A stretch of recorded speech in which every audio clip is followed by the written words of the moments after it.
ओम नमो भगवते वासुदेवाय। दोस्तों, आज की वीडियो में सुनेंगे विजया एकादशी की पौराणिक कथा और साथ ही सुनेंगे कौन है एकादशी देवी, कब उत्पन्न हुई एकादशी देवी, भगवान विष्णु से क्या है रिश्ता। दोस्तों, वीडियो शुरू करने से पहले कृपया अधिक शुभकामनाओं के लिए चैनल को सब्सक्राइब कर लें। तो शुरू करते हैं आज की वीडियो। श्री युधिष्ठिर बोले, हे जनार्दन, फाल्गुन मास के कृष्ण पक्ष की एकादशी का क्या नाम है तथा उसकी विधि क्या है? कृपा करके आप मुझे बताइए। श्री भगवान बोले, हे राजन, फाल्गुन मास के कृष्ण पक्ष की एकादशी का नाम विजया एकादशी है। इसके व्रत के प्रभाव से मनुष्य को विजय प्राप्त होती है। ये सब व्रतों से उत्तम व्रत है।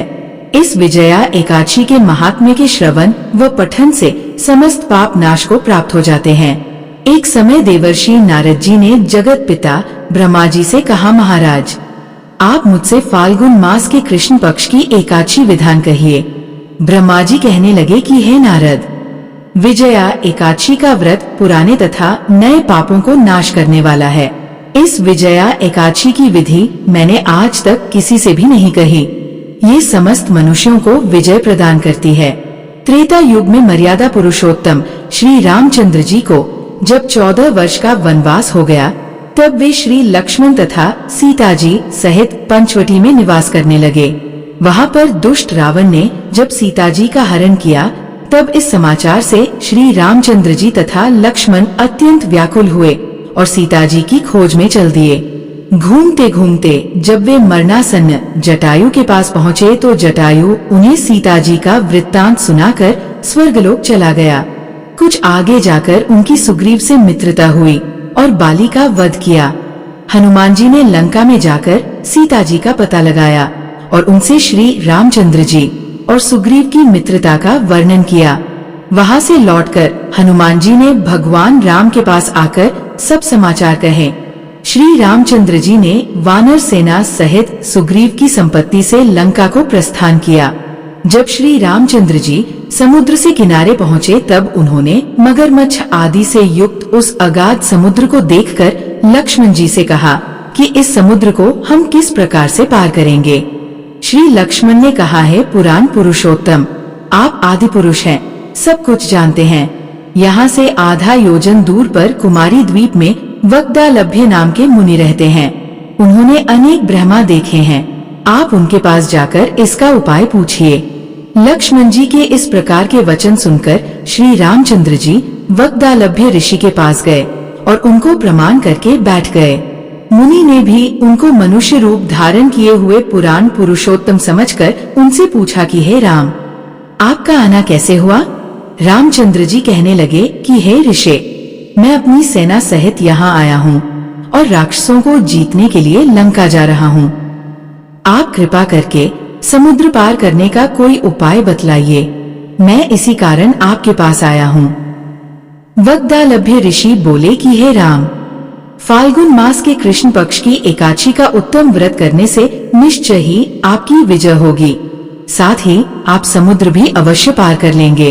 इस व्रत की विधि यह है कि दशमी के दिन स्वर्ण, चांदी, तांबा या मिट्टी का एक घड़ा बनाएं। उस घड़े को जल से भरकर तथा 5 पल्लव रख वेदिका पर स्थापित करें। उस घड़े के नीचे सतंजा और ऊपर जौ रखें। उस पर श्री नारायण भगवान की स्वर्ण की मूर्ति स्थापित करें। एकादशी के दिन स्नानादि से निवृत्त होकर धूप, दीप, नैवेद्य, नारियल आदि से भगवान की पूजा करें। तत्पश्चात घड़े के सामने बैठकर दिन व्यतीत करें और रात्रि को भी उसी प्रकार बैठे रहकर जागरण करें। द्वादशी के दिन नित्य नियम से निवृत्त होकर उस घड़े को ब्राह्मण को दे दें। हे राम, यदि तुम भी इस व्रत को सेनापतियों सहित करोगे तो तुम्हारी विजय अवश्य होगी। श्री रामचंद्र जी ने ऋषि के कथनानुसार इस व्रत को किया और इसके प्रभाव से दैत्यों पर विजय पाई। अतः हे राजन, जो कोई मनुष्य विधि पूर्वक इस व्रत को करेगा, दोनों लोकों में उसकी अवश्य विजय होगी। श्री ब्रह्मा जी ने नारद जी से कहा था कि हे पुत्र, जो कोई इस व्रत के महात्म्य को पढ़ता या सुनता है, उसको वाजपेय यज्ञ का फल प्राप्त होता है। कौन है एकादशी देवी? कब उत्पन्न हुई एकादशी देवी? भगवान विष्णु से क्या है रिश्ता? आइए अब जान लेते हैं कौन है देवी एकादशी। वैतरणी एकादशी की इस कथा के अनुसार सतयुग में एक मूर नामक दैत्य था, जिसने इंद्र सहित सभी देवताओं को जीत लिया। भयभीत देवता भगवान शिव से मिले तो शिवजी ने देवताओं को श्रीहरि विष्णु के पास जाने को कहा। क्षीर सागर के जल में शयन कर रहे श्रीहरि इंद्र सहित सभी देवताओं की प्रार्थना पर उठे और मूर दैत्य को मारने चंद्रावतीपुरी नगर गए। सुदर्शन चक्र से उन्होंने अनगिनत दैत्यों का वध किया। फिर वे बद्रिका आश्रम की सिन्हावती नामक 12 योजन लंबी गुफा में सो गए। मूर ने उन्हें जैसे ही मारने का विचार किया, वैसे ही श्रीहरि विष्णु के शरीर से एक कन्या निकली और उसने मूर दैत्य का वध कर दिया। जागने पर श्रीहरि को उस कन्या ने, जिसका नाम एकादशी था, बताया कि मूर को श्रीहरि के आशीर्वाद से उसने ही मारा है। खुश होकर श्रीहरि ने एकादशी को सभी तीर्थों में प्रधान होने का वरदान दिया। इस तरह श्री विष्णु के शरीर से माता एकादशी के उत्पन्न होने की यह कथा पुराणों में वर्णित है। इस एकादशी के दिन त्रिस्पृशा यानी कि जिसमें एकादशी, द्वादशी और त्रयोदशी तिथि भी हो, वह बड़ी शुभ मानी जाती है।